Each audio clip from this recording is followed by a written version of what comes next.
Hey, welcome back to Afton Woodworks. Wanted to share with you the completion of another project.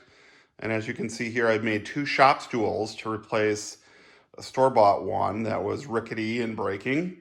So I made these using the Shaper Origin, which you know I talk a lot about.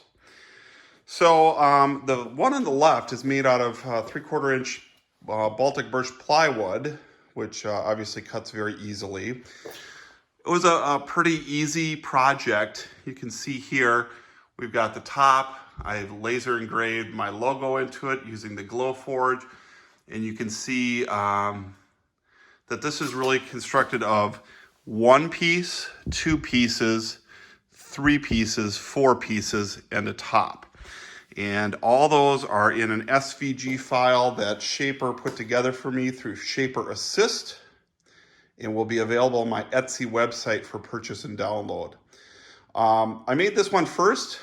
You know, it was simple to make, but I didn't really like the plywood look to it. So then I went and bought some ash, and I made this the same way using the Shaper Origin. However, I had to create the pieces, meaning you can see here that this piece is joined to this piece. Let me get underneath there, right there, with the proper grain direction using dowels. I had never worked with ash. It looks nice. Not a huge fan of working with it, though. It splinters very, very easily. And in putting this together, I had a couple issues where I had to remake it. Specifically on this piece, it broke a couple times.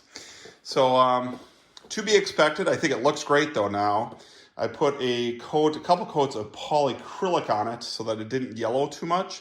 Not polyurethane, but polyacrylic. And I think it turned out really nice. So if you're gonna make this project, you will first cut this piece, which is one long piece down there, right?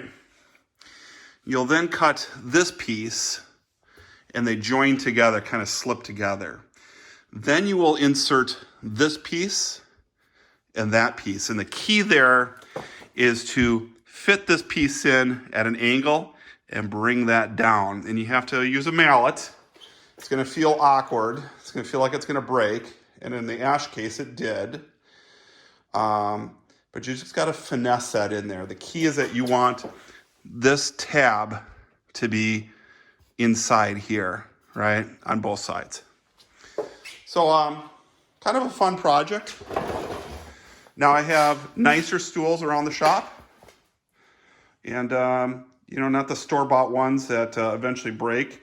Hopefully these will last years. So again, if you want the SVG files, I'll make them available on my Etsy page, Afton Woodworks on Etsy. And you can purchase them for a nominal fee and then download them and make your own shop stools. Have a great day. Hope this inspired you to get out in the shop.